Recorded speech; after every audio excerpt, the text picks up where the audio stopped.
Hi guys, I'm just shuttling up this little wee insy pincy Spyderco that a friend gave me like probably at least 30 years ago, and it's been sitting in a box of stuff, and I just dug it out and found it and thought I'd put a bit of an edge on it. You can't see much, but there you go. So, a wee while ago I alluded to the fact that I was going to get rid of my scooter and getting something else, and I did get rid of it.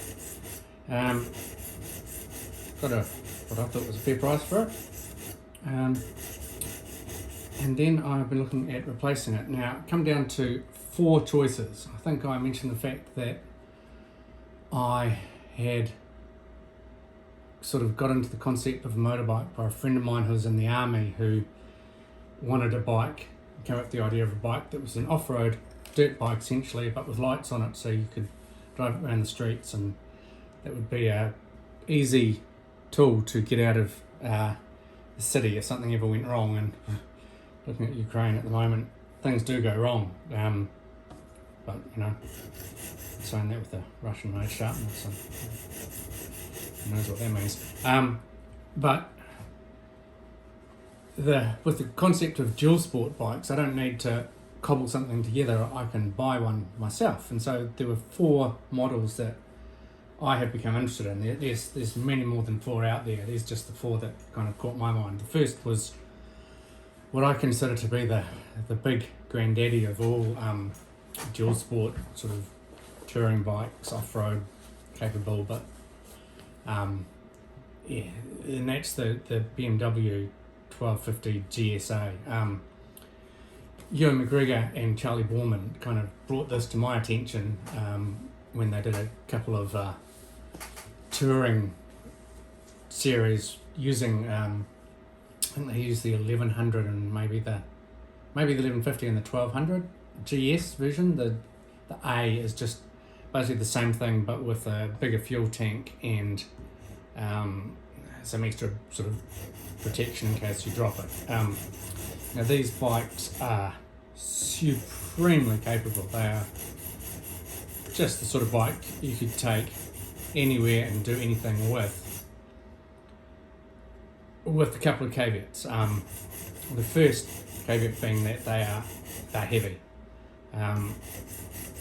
You drop this thing, and I'm not convinced I could get the thing up, at least not without technique and practice, and pulling all the luggage and stuff I had on the bike if I was doing any kind of touring with it. But despite the fact that they're horrendously heavy, they're just so capable and got so many features built into them. You want to add a pillion on the back? No problem. It automatically adjusts the suspension ride to take up without a pillion. Take the pillion off, adjust back again. You want to start on a hill? Well, it's got a hill start assist. You want to ride without having to change gears? Well, it can do that. It's quick shift up and down. Just so much thought and capability gone into the design of that bike.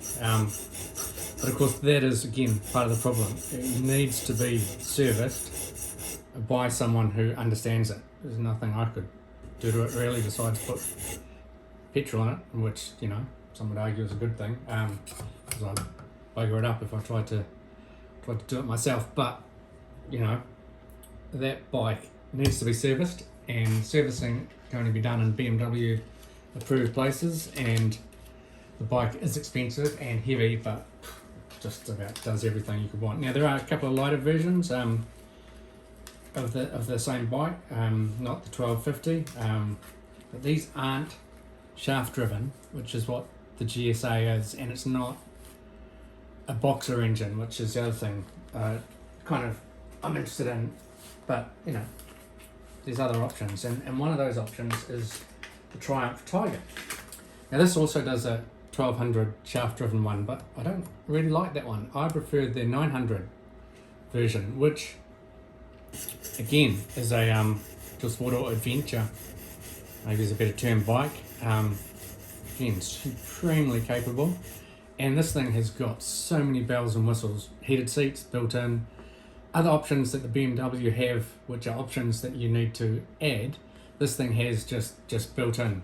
I like the 900 version, as I said, it's a triple, and I think that's where the issue I really have with it is that, you know, the more pistons you have, the more chances of something going wrong exist. But so saying that, you know, is something going to go wrong? And if it does, well, as long as you've got the other two pistons working, perhaps you'll manage to limp home. So yeah, Triumph Tiger, the 900, beautiful bike. I think it's probably the most attractive one actually of the ones I was looking at. So that's on my radar. Next, of course, is going to the biggest motorcycle manufacturer in the world, and that's Honda, Africa Twin. This was a bike they produced years back. When they produced it, a couple of guys grabbed it pretty much stock and won the Dakar Rally in it. So, you know, I really like the look of that. Unfortunately, they stopped producing it, then they reintroduced the brand and made it different. I don't think it looks as good, but it's still super capable. There's a big version of it, the Adventure Sport or whatever they call it, 1100. And what it's got, which makes it really attractive in my mind, maybe not everyone else, is DCT, which is a dual clutch transmission. Essentially what that means in reality is that it drives pretty much like an automatic. It'll just change the gears for you. So all you have to worry about is steering and braking and going where you want to go. And you're enjoying the ride. Whereas the bike, you don't have to get it with DCT, by the way, you can get it without. But with it, the bike will just change all gears for you, do everything you want it to do.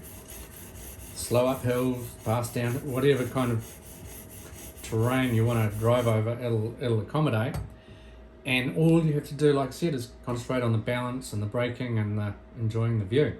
You can, of course, stick it into a manual mode, and a lot of people do that. And if that's what you're interested in, then that's a great bike. Now, the issues I have with the bike are, one, it's almost as expensive as the BMW, and I'm not convinced the Japanese bike. I mean, if I was spending that much money, I kind of want to get a German bike, but I mean, that's maybe delusional. Anyway, and it's the balance on it, it's not that nice. I've been on it, and it's honestly, for my height, which, you know, 5'9", it's just a little bit tall, a little bit tippy. Not as good as it could be, for me, at least, anyway. So that's an option, one I'm definitely considering, because I really like the idea of just hopping in and pointing it, and away we go. And then I've gone kind of almost the opposite direction, but still Japanese. This is the Kawasaki KLR 650. Now this is an old bike. It's been out for donkey's years, probably at least 20 years, but they have just produced a new version. Very similar, same platform as the old one. All they've done is added two things: one, ABS, and two, they've added EFI, electronic fuel injection. So it takes all the advantages of the old bike and added two kind of safety features, and well, one safety feature and one feature that lets you go up into higher terrain without having to tweak with the carburetor. Some people might be good at tweaking with the carburetor. I'm not. It makes it slightly more difficult to service, but not much. And these things are cheap as chips. And they're fully capable of around the world trips and all that kind of stuff. Not that I get a chance to do that at the moment these days, but yeah, that's a highly attractive option for me, having a bike which I could probably pick up if I drop it. Cheap to buy,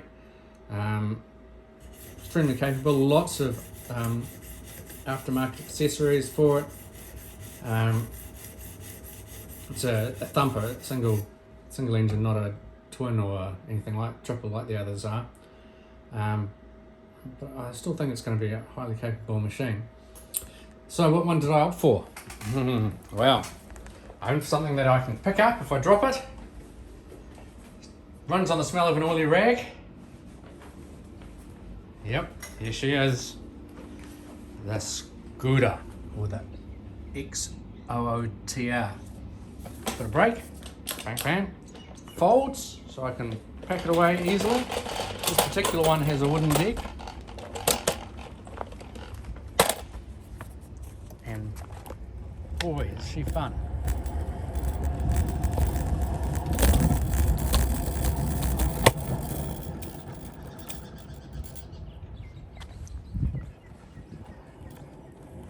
Nice little wheels, stainless steel.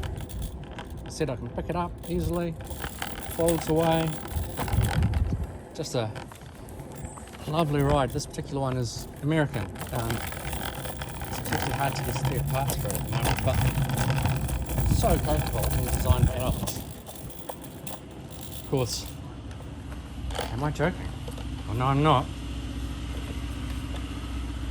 There's something else you should hear. I'm not going to show you it. Not yet. But you can hear it.